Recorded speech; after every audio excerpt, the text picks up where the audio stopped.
칼로 목을 벨 것이다. 뭐 어떻게 보면 이게 굉장히 소인배적인 자세인데 아주 급한 일이 있다고 오라 그랬어요. 이런 농담을 하고 술 먹여가지고 보냈다 이런 얘기. 세조는 약간 가분수행 몸이에요. 그래서 머리가 되게 크고 기괴하게 생겼다 이렇게 기록이 나와요. 이번 시간에는 그 세조의 성격에 대해서 한번 알아보겠습니다. 되게 조선시대 왕들에 대해서 이 성격 분석을 해놓은 책은 별로 없어요. 제 책 조선왕 시크릿 파일에 그 각 왕별로의 성격을 좀 분석해봤는데 이 세조도 아주 독특한 성격을 가진 사람입니다. 이 세조의 성격은 어땠는가? 한마디로 말하면 이 세조는 약간 기분파고 또 아부를 좋아하고 그리고 다소 개팍하고 그리고 잔인한 사람이었어요. 종잡을 수 없는 이런 어떤 스타일이었죠. 그래서 말하자면 세조는 냉철하고 이성적인 사람은 아니고 굉장히 감정적인 사람이고 또 감정을 자주 폭발하는 이런 성격이죠. 그리고 꼼꼼하거나 세밀한 성격도 아니었어요. 그 자신의 그 어떤 능력을 과시하는 것도 굉장히 좋아해가지고 사람들 앞에서 자기 능력을 과시하기를 아주 즐겼어요. 자기의 능력을 알아주거나 자기를 막 찬사하는 사람들에게서는 아주 후하게 대접하는 이런 성격을 가진 거죠. 세조가 아부와 찬사에 약했던 게 이제 약했던 것은 실록의 그 다음 이야기가 단적으로 보여주는데 세조 7년 1461년이죠. 이 1461년에 있었던 일인데요. 9월 19일에 보면 기록이에요. 실록의 기록이에요. 이 자의정이었던 신숙주가 겨울이 되어가니까 이제 얼음이 온 것을 축하하기 위해서 비빅년이라는 비빅년 말하자면은 이제 얼음이 얼은 것을 축하하는 그런 잔치예요. 그 비빅년을 베풀자 세조가 다음과 같은 시를 써서 내려줘요. 그 시 내용을 보면 두루미와 해오라기는 배부르게 나는데 뜰에 있는 국화는 서리를 업신여긴다. 아침 햇빛은 해동을 비추고 거북과 고기는 창낭에 솟뛴다. 창낭이라는 게 이제 넓은 바다를 말하죠. 꿈 깨자 일어나 나라를 경영하니 잠자는 사람은 깊은 방에 누웠다. 이런 시를 하나 쫙 내놨어요. 그리고 이 비빙가를 내린 뒤에 주변 신하들한테 이렇게 물어요. 이 시가 어떠하냐? 그러자 성균관 사성으로 있던 그 성균관의 학장이죠. 이 구종직이라는 사람이 찬사를 올리면서 말했어요. 시경 300편이 비빙가에 미치지 못합니다. 시경이라 그러면 뭡니까? 공자가 하원주 시대에 시를 모아놓은 거예요. 그 시들의 공자가 뽑아서 추려놓은 그 시 300편이 이것에 미치지 못한다. 그렇게 엄청난 아부를 떤 거죠. 그러니까 세조의 시를 그야말로 이제 극찬하는데 이게 또 민망한 건데 한 편하고도 견주기도 민망한 일이죠. 근데 300편보다 뛰어나다. 이건 그야말로 아예 대놓고 아부를 한 건데 이 말을 전해들은 대사헌 양성지가 구종직을 탄핵했어요. 이 문제로.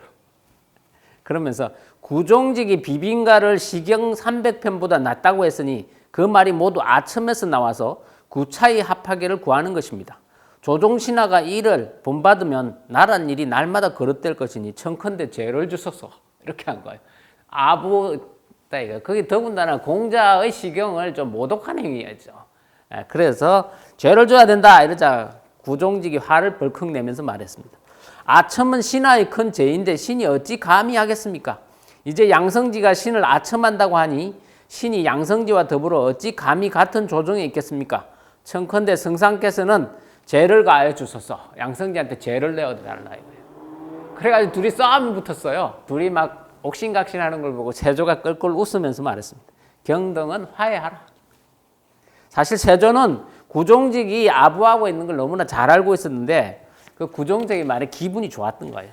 그래서 구종직의 아첨을 전혀 문제 삼지 않았고 또 그걸 비판하는 양성지의 말이 옳은 것도 맞는데 근데 구종직의 아첨이 좋았기 때문에 양성지의 말을 제대로 듣지 않았다. 이런 내용이에요. 자, 이 내용 말고도 또 보면 이런 부분이 있어요. 세조가 한 1460년인데 1460년이면 이제 세조 6년이죠. 이 세조 6년에 겨울에 친히 순행하여 평양에 이르러 부병루에 올라가서 시를 쓰고 무신하에게 화답해 올리게 했다. 그리고 황해도와 평안도의 유생을 모아서 두 가지의 책문을 내려 책문이라는 것은 시험 문제예요. 시험을 보일 때 서쪽 뜰한 석탑 밑에는 문과를 베풀고 동쪽들한 석백 밑에서는 무과를 베풀어서 글을 내렸어요. 그래서 한쪽에는 문과시험을 보고 한쪽은 문과시험을 봤다 이 말이에요. 그런데 이쪽에 지금 항해도와 평안도 사람이 아니면서 각오 보는 자가 있다면 칼로 목을 벨 것이다. 그러니까 이 지방 사람만 봐라. 이렇게 했단 말이에요. 그런데 생원 유자한이라는 사람이 생원인데 유자한이라는 사람이 다른도 출신인데 여기서 시험을 본 거예요. 그리고 첫머리에 말하자면 1등으로 합격을 한 거예요. 그래서 임금이 그 사실을 알았죠.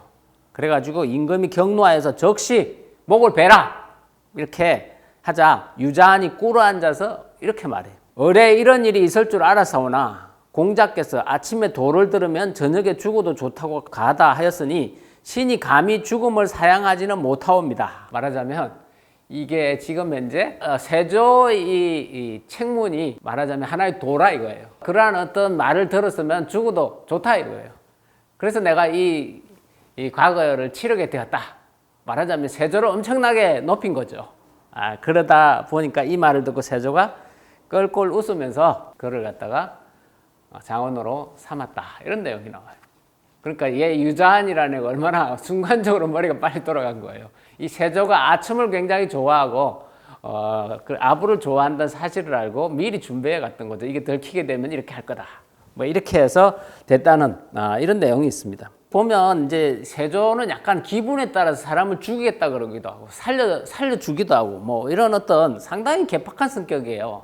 그래서 잘 이렇게 말 한마디 잘못해도 죽는 사람이 있는가 하면 말 한마디 잘못해가지고 큰 벼슬을 얻는 사람도 있고 이게 이제 세조 시대 때 주로 있었던 일인데 그리고 이 세조가 이게 농담을 굉장히 좋아하는데 뼈 있는 농담을 많이 하는 사람이었어요.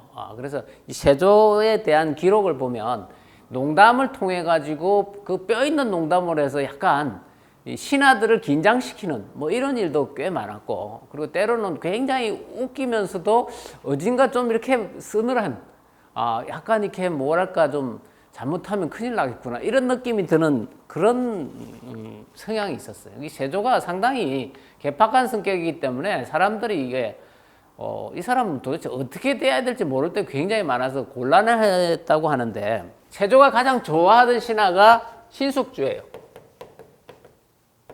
그 다음에는 그 시절에 두 번째로 좋아하던 게 한명회죠. 우린 대개 이제 한명회가 세조와 제일 친하다고 생각하지만 실질적으로 세조가 진짜 좋아하는 사람은 신숙주였어요. 그리고 한명회가 그 다음이고, 그리고 이제 그 다음에 이제 구치관이라는 인물이 있는데, 이 세 사람이 이제 다 정성이에요. 그 정성인데, 이 세 사람을 놓고 이렇게 한 분은 농담을 하기 시작하는데, 필원잡기 그 내용이 이렇게 나옵니다. 신숙주가 영의정이 되었을 때 구치관이 새로 우의정이 되었다. 둘 다 정성이 된 거죠. 그래서 세조가 두 정성을 급히 내전에 불러서 일렀다. 아주 급한 일이 있다고 오라 그랬어요.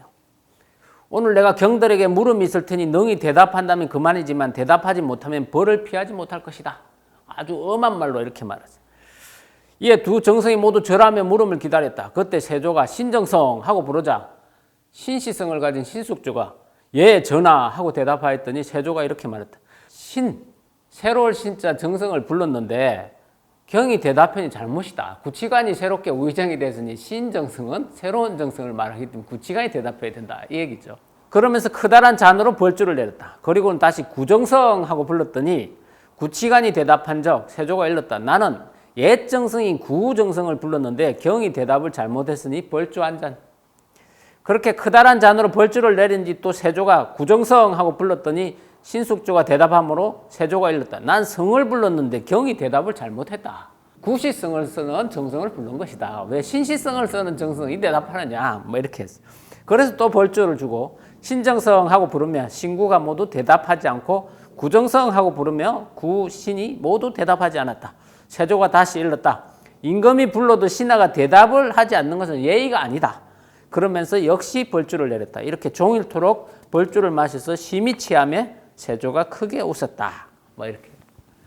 이 정성을 갖다가 세 명이나 동시에 불러가지고 아주 급한 일이 있다고 그러는데 이런 농담을 하고 술 먹여가지고 보냈다. 이런 얘기죠.